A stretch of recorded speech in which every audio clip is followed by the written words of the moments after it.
வாழ்க வளமுடன். இன்னைக்கு திங்கக்கிழமை. என்ன ஸ்பெஷல்? வாழ்க வளமுடன்ப்பா.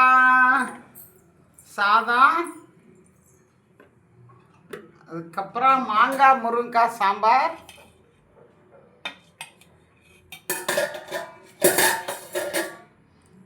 அதுக்கப்புறம் பருப்பு. எப்பவுமே எங்கள் வீட்டில் சாம்பார் வச்சா பருப்பு இருக்கும்.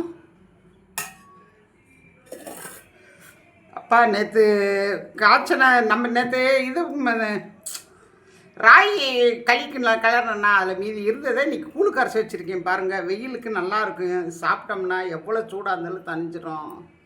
ஓகேவா? அதுக்கப்புறம் உருளைக்கிழங்கு பொரியல்ப்பா. பிடிச்சிருக்காப்பா? பிடிச்சிருந்தா லைக் கொடுங்க, ஷேர் பண்ணுங்கள், சப்ஸ்கிரைப் பண்ணுங்கள். வாழ்க வளமுடன். ரெண்டாவது இன்னொரு தகவல், ஆன்மீக தகவல் என்ன சொன்னேன்னா, நம்ம துணியெல்லாம் துவைச்சிட்றோம். துவைச்சிட்டு நம்ம என்ன செய்கிறோன்னா, ஹாலில் கொண்டு ஒரு சோஃபாவில் உட்கார இடத்துல எப்போவுமே சோஃபாவில் உட்கார்றது நம்ம என்ஜாய் பண்ணி பேசி சிரிக்கிறதுக்கு தான் அந்த சோஃபா.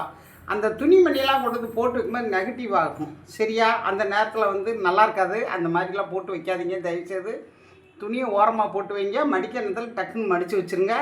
அதேமாதிரி சாப்பாட்டு பாத்திரம் சாப்பிட்ட உடனே கழுவி வச்சுருங்க. தயவுசெய்து அந்த பாத்திரத்தை சிங்கிளே போடாதீங்க. போட்டிங்கனாலும் கஷ்டம் மேலே கஷ்டம் வரும். உடனே கழுவி வச்சுருங்க. சரியாப்பா?